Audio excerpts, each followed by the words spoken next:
Sylvia and me. Sylvia and Sylvia and me. Sylvia and Sylvia. me. Sylvia and me. Sylvia and me. Sylvia. I wanted to take that word and, reimagine it and basically say to the world, actually, spinsters are not necessarily these sad, miserable, lonely women surrounded by hundreds of cats who are going to, die alone being eaten by said cats. It's just not necessarily the case. So I was very much using the word spinsterhood in a very kind of tongue-in-cheek way. Hi, I'm Sylvia Beckerman, host of the podcast series Sylvia and Me. Conversations with inspiring, empowering women. Hi, my name is Lucy Meggeson. I am a podcast host. My podcast is called Spinsterhood Reimagined. I also have a membership for single women called Thrive Solo. A very warm welcome to Sylvia and me. Lucy, welcome, and welcome to a fellow podcaster. I think it's great. And I love the name of your podcast, Spinsterhood Reimagined.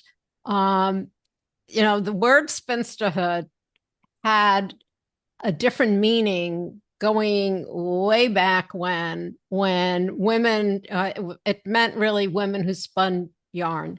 And so it got into some legal documents as to professions. But then as time went on, women who were married were able to get their hands on more expensive items because of their husbands. So they were doing higher jobs if they were spinning at all. And the unmarrieds were basically spooling or anything else that had to do with less expensive items. And then, of course, it came into basically the meaning of unmarried. And that's something that our society doesn't really look at as what we're supposed to be doing as a woman. Now, mind you, in order to get married, you either have a traditional, you have the non-traditional, it doesn't make a difference. We're supposed to mate. And you've taken that idea and you're turning it around. So you're in London, and I want to say that specifically only because of what we're going through now here in the US in the in unmarried women being called cat women, childless women. Why did you decide this was the topic? Because I do know that this wasn't the first thing you were going to do. In fact, you were going to be a detective for a short period of time. Well, gosh, I mean, going all the way back, I always sort of take it back to the period where I was actually working at BBC Radio 2 for many years. Music was actually my passion before anything else, and still is. And I had worked my way into Radio 2 over the course of several years. I kind of started working there for free. Then I eventually got sort of some freelance work, and then I eventually got a contract, and then I eventually got a staff job. And then I did this crazy thing. To cut a very long story short, I was in a relationship at the time with a guy who I'd met through my job at Radio 2. He didn't work for Radio 2 itself, but I'd met him through my job there. And it wasn't a great relationship. And I was in a not very good place in my head. And I basically did this crazy thing whereby I decided to go and train to be a detective. Because funnily enough, I was sat at my desk at Radio 2 one day. And what I will say is that I did a psychology degree. So I'd always had and still have a real interest in the criminal mind and how criminal minds work. And I was sat one day at my desk at Radio 2, and one of the teams of another show was doing a feature on something that the Metropolitan Police were doing, whereby they were inviting people to join them as direct entry detectives.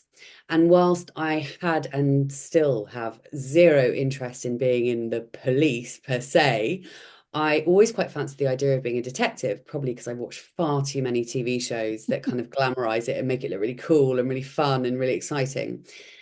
Anyway, so I got up from my desk, and as I say, I wasn't quite in, I wouldn't say I wasn't in my right mind, but I just wasn't in a good place. And I was looking for a kind of escape route from this relationship. And I ended up applying, and having, worked for literally years to get this job in Radio 2, I ended up leaving, to the kind of shock and whatever of the people around me, like, what? Ended up getting this job, and absolutely, not to put too fine a point on it, hated it with a passion from pretty much the first day I got there. But I kept going because I'd left, this, to all intents and purposes, great career at Radio 2. And I sort of thought, oh my gosh, how can I quit another career, and what am I going to do? Anyway, I did. And actually what happened was that I got signed off by my doctor with, basically, I was mentally and physically not in a great place, as a result of this job, because it was a new scheme. And I said, as it happens, lots of other people who I know have also left because it was just a complete nightmare. And what happened was I got signed off just before lockdown. And then I subsequently handed my notice in. So it was a very, very brief sort of foray into being a detective. And yeah, as I say, within 5 seconds, I knew that it wasn't for me. And anyway, so for the first time by this point, I'd come out of this relationship. I was well shot of this relationship. And for the first time in my life, I had time to really kind of think about what I was going to do with my life. And I essentially made the decision that I was no longer going to suck up a life of the 9 to 5, a life that just didn't feel like it was enough for me. I knew that I wanted more. I'd felt for many, many years that I wanted more. I knew that I wasn't sort of reaching my full potential. And anyway, a year went past. I'd left the detective job. I'd actually become a part-time barista in a coffee shop, and I'd started cleaning my sister's house a couple of days a week, literally to kind of make ends meet, because I'd quit this job. It was the middle of lockdown. I didn't know what I was going to do with my life. But the irony was, I actually started to feel better than I had in a long time. I felt kind of free to work out what it was I wanted to do with my life. And I never, ever, ever had ever even thought about talking about the fact that I was single and I didn't have kids. But one day I was sitting on a bench outside my flat. It was the sort of height of summer, as I say, in the middle of lockdown. And I was reading a bunch of messages with some of my oldest, bestest girlfriends, who were all kind of lamenting, their husbands and kids. And I just had this thought, which was like, oh my gosh, I am so grateful that I'm single and I don't have kids. I'm so lucky. And at the same time, I had this thought of, why is nobody shouting about this? Why does the world believe that being single and not having kids is this terrible affliction, and everyone's trying to get out of it and trying to unsingle themselves? And anyway, the long and short of it is that is, when I met, well, it was actually a couple of months later that I decided to start a podcast. And it's just led to a whole load of things. It's led to a membership, as I said in my introduction. It's led to a book deal. It's led to all sorts of kind of doors opening for me that I never imagined it would. Not least, I've also met so many wonderful single women who are rocking their lives. And really, the podcast celebrates all things single and child free. And it's essentially, my main message really is not to say relationships are terrible and don't get into a relationship, but really the main premise of the podcast is to say, actually, being single, not having kids, is an equally valid and equally valuable, equally meaningful, equally happy, equally fulfilling life path as any other life path. not least because the most important relationship we will ever have is the one that we have with ourselves. And one of the main things that I aim to get across to single women is that true happiness and contentment will never, have never, can never come from a Somebody else. relationship or a baby or anything outside of ourselves. So yeah. And that's the thing. You're not advocating for women to never get married. You're not saying that it's the most awful thing. You're saying that a single woman, a single childless woman who does not want to have children, someone who does not want to get married, at least maybe not at this point in their lives, are just as valuable and should be just as valued as someone who is married, someone who has children. And one of the things that you have is, in quotes, we women were born to be married and birth. We grew up with, not, but it's not for everyone. And being single by choice and kid-free by choice, well, it goes without saying, fabulous. Because one of the things that you just mentioned was that no matter what kind of relationship we have, if we don't have that relationship with ourselves, and if we don't appreciate who we are, any other relationship is just not going to work as well as the one where you start off with you're 100% you. Totally. So I want to, as we're talking, tell me why I spoke about the word spinsterhood, which really we don't really use these days anymore, but it always had the meaning of you saw an old woman who is never going to get married because she is old and just not marriage material. Yet in today's world, you decided to call this Spinsterhood Reimagined. Why use the word spinsterhood? God, you know what is crazy? This is not going to be the answer that you wanted, but to be honest with you, when I look back, I actually cannot remember what was going through my mind when I decided to use the words the title Spinsterhood Reimagined. But I think it was because essentially, obviously, when you are single and childless, the sort of official word for somebody who is single and doesn't have kids is spinster. But I used it in, I will start by saying that I would never in a million years refer to myself as a spinster. I would never introduce myself to anyone as a spinster. I would never refer to myself as that. I mean, who the hell does? Nobody. But it was more that I was making a point by using such a hideous word because it really, I mean, that's a strong term, but it really only has negative connotations.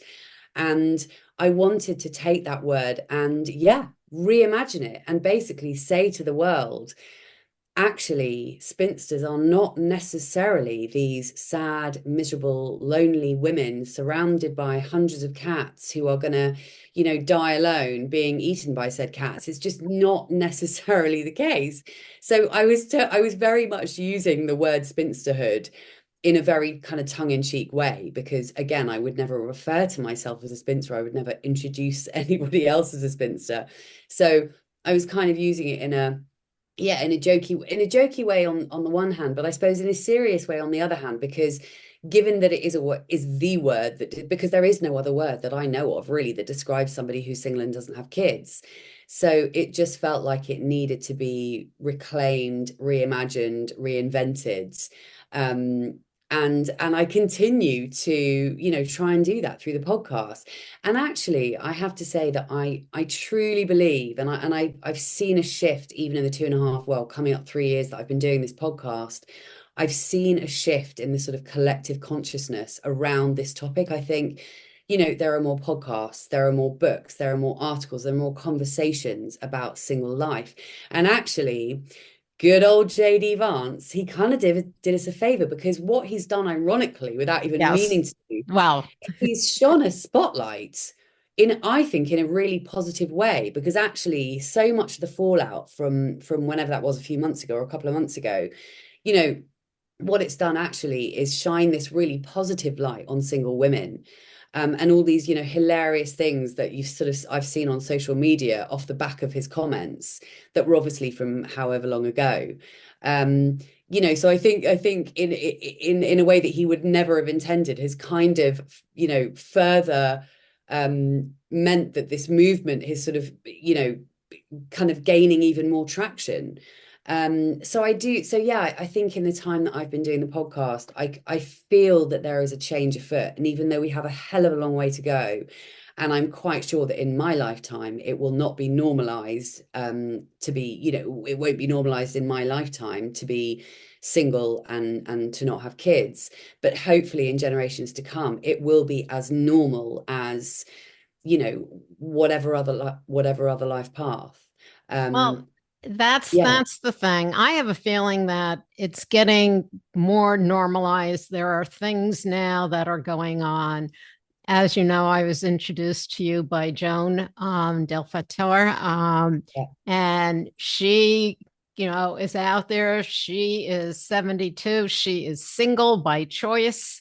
She does not have children by choice, and she's a very, very accomplished, happy woman.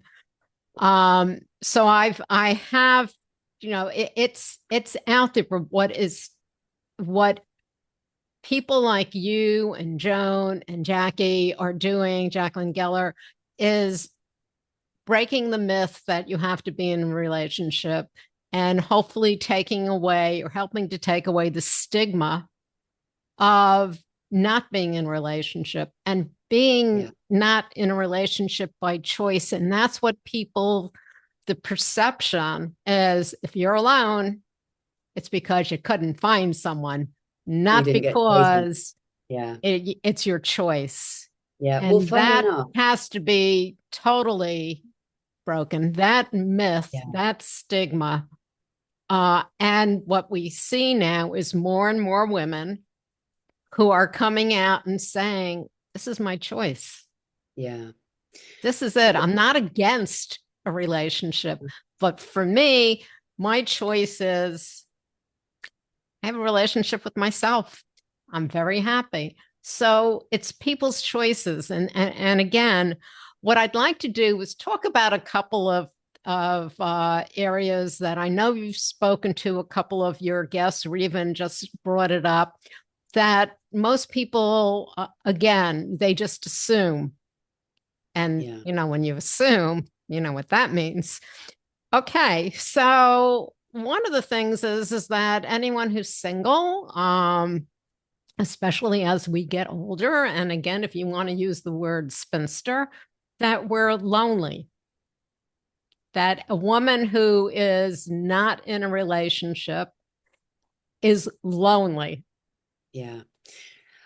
Before I answer this, and I absolutely will, but I just want to clarify the fact that I have always said that I've never actually talked about being single by choice, because I am not single by choice in the sort of true sense of that term. Like I never decided to be single. I came out of my most recent relationship, which was 7 years ago, and I just have ended up continuing to be single. So throughout my life, I've never made a choice to be single. However, what I have talked about on the podcast is that the longer I am single and the more that I love being single, which I do more and more as the years go past, I feel like I am subconsciously, or maybe even consciously to a certain extent, choosing to be single. But when I started this podcast, it wasn't about being single by choice. It was purely about loving life where you are right now and just celebrating all the fabulous things about being single and not having kids. So just to kind of just to clarify that, because I definitely don't categorize myself as being a woman who, in the same way that, say, Bella De Paolo, who I absolutely love, by the way, and I've had on the podcast twice. I adore her. She's awesome. Bella is very much and always has been single by choice. Well, that was never me. I had relationships throughout my adult life, from when I was a teenager right up until 7 years ago. But again, the longer I am single, the more I feel like I am actually, in a way, choosing to be single, because the more you learn to love yourself, and the more that you develop the relationship that you have with yourself, and the happier you become by yourself, the more of a sacrifice it feels like it would be to enter into another relationship. So that's kind of where I find myself. And also, if somebody said to me right now, you're going to be single for the rest of your life, it literally wouldn't faze me one bit. I'm like, it just would not faze me. I'd be Okay. like, fine. So, Lucy, I'm Yeah.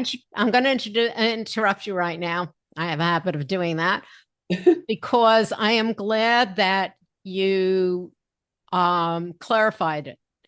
Because there are people who are single by choice, men and women, single by choice. But the most important thing is what you're talking about. And that is the fact that being single, you have the time to learn about yourself, to appreciate yourself. And whether anything happens later on, 10, 15, 20 years, or even tomorrow, because we don't know what's going to happen.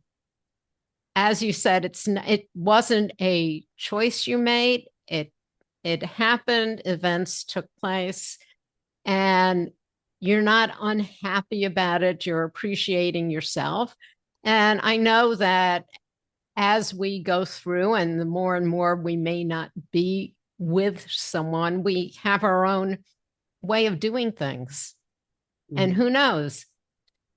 You might meet someone who is in that same place, which you could get together and not have to give up anything. So, yeah, I mean, and you know, who knows? And I mean, who knows?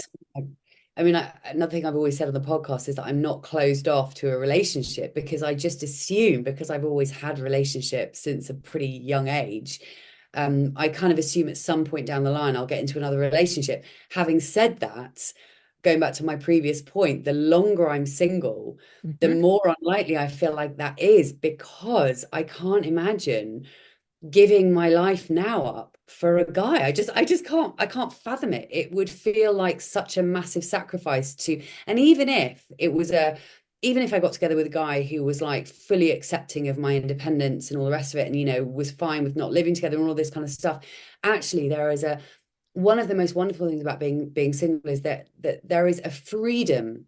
There is a freedom to single life, and not having a life without kids, that you simply cannot get when you are in a relationship, no matter how much freedom you have in that relationship. There is a level of freedom, and a level of independence that feels really, really fabulous, that you just simply cannot have in a relationship. No matter how free or liberal that relationship might be. At least that's what I believe. But yes, I mean, one of the gifts about being single, and this is what's so ironic. I think people think that the older you get, or the older I get, or the older single women get, the more and more desperate we become to kind of ensnare a man or a woman or whoever.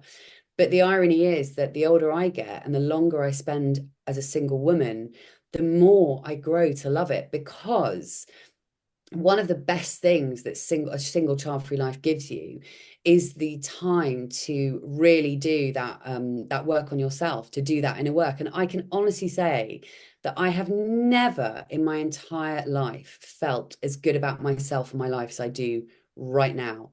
And that doesn't mean everything's perfect, because many things are not perfect. My life is far from perfect.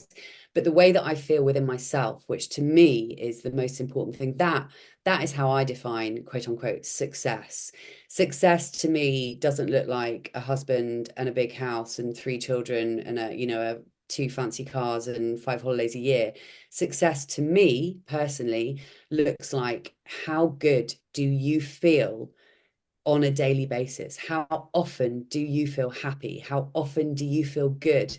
And much more so than I ever did in a relationship, I feel pretty damn good. Dare I say it? Most of Yes. the time. you Um, know?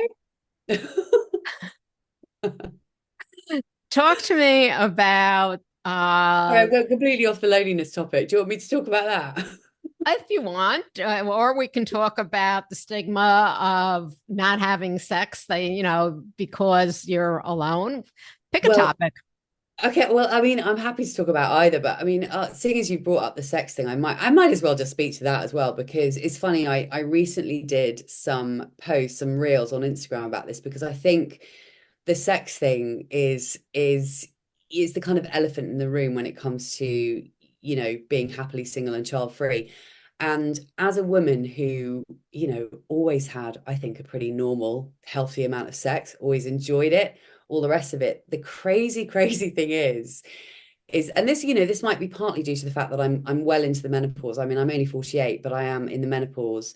So maybe it's partly due to that. But actually, I don't think it is that, because I said very recently, I think I said it on a podcast, I can't remember. I have so many conversations with so many people because of the podcast and because of my membership.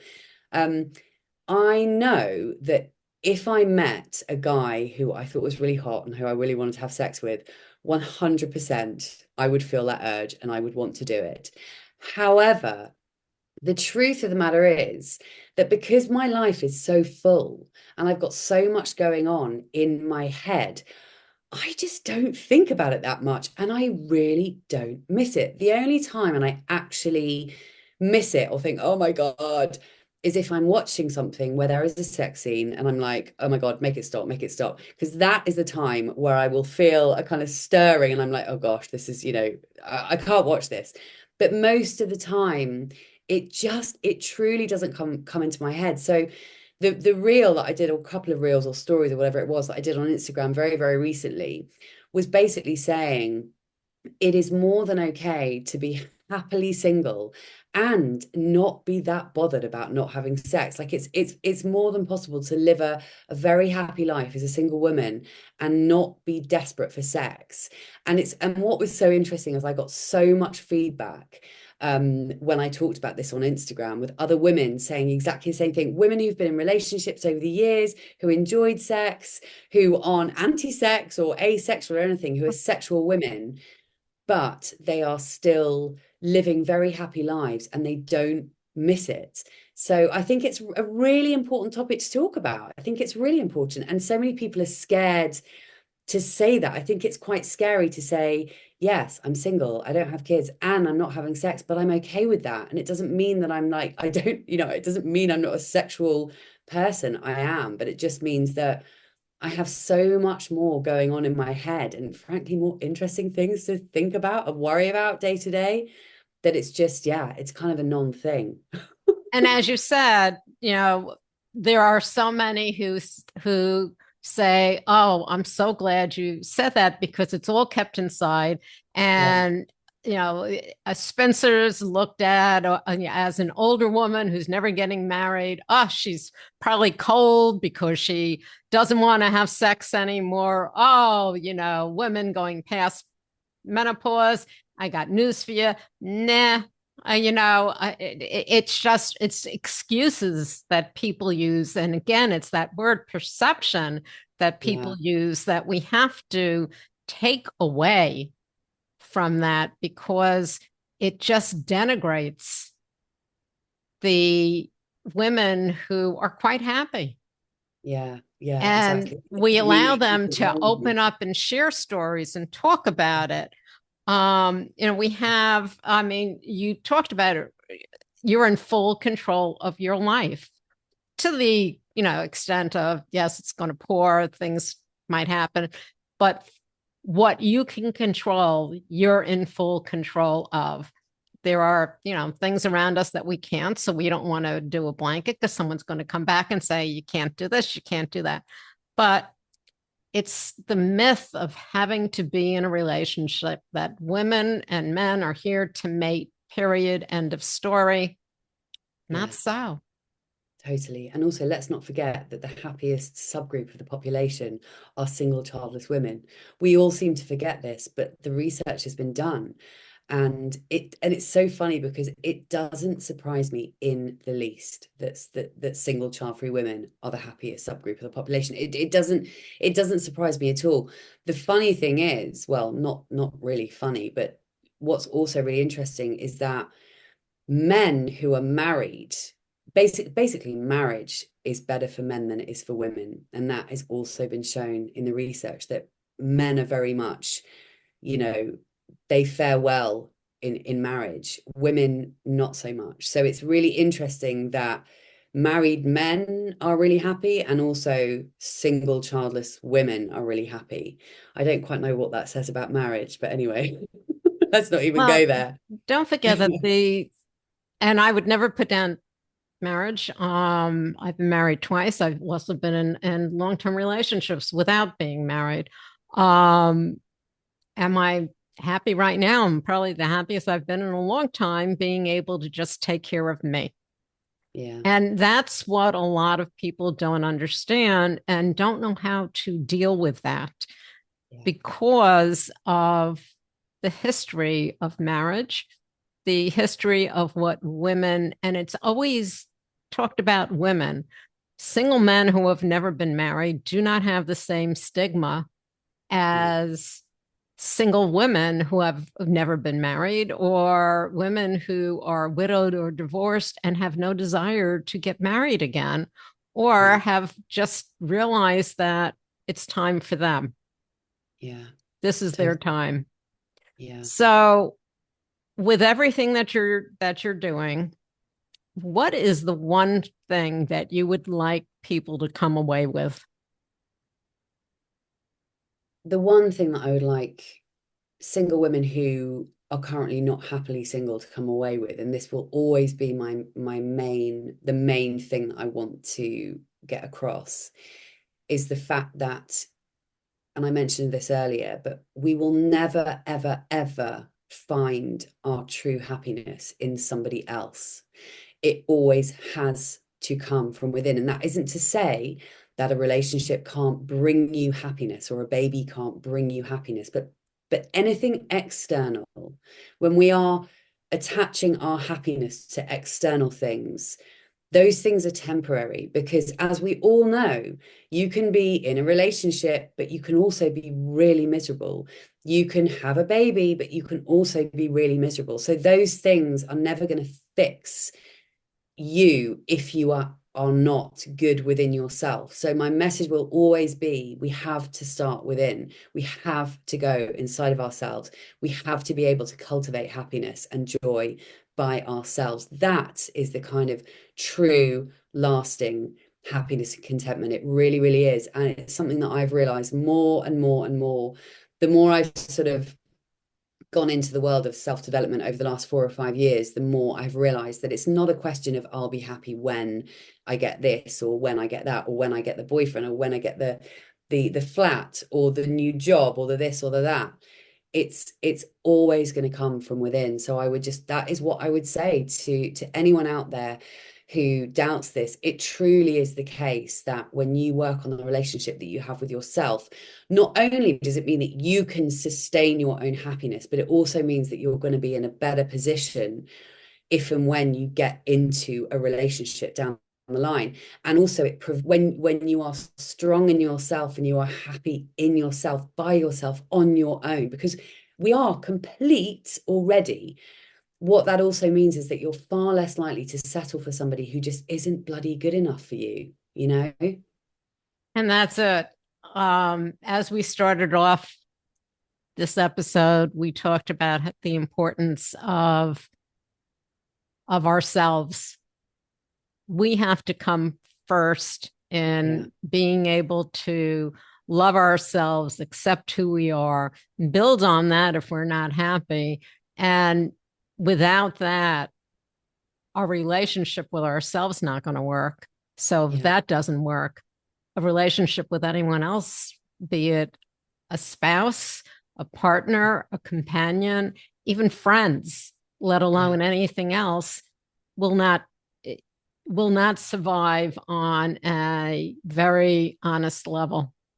Yeah, totally. And whilst again those things can add, of course, we can a boyfriend or a baby or a friend or a new job or an amazing holiday. Those things can bring us happiness, but those external things are only ever going to bring us temporary happiness. The kind of lasting happiness always comes from within. And if you you've only got to kind of look back over all the great thinkers and the great philosophers, they have all been saying this for centuries, millennia.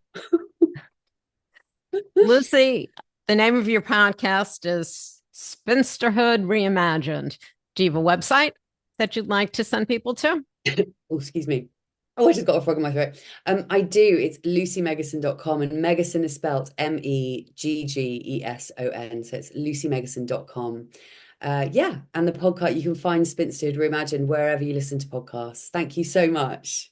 Lucy, thank you so much. This has been quite enlightening and quite fun. So thank you. You're so welcome. It's been great. Thanks so much for having me. You can find us on all of your popular podcast platforms. And of course, our website, sylviaandme.com. Stay safe, stay healthy, and as always, stay tuned.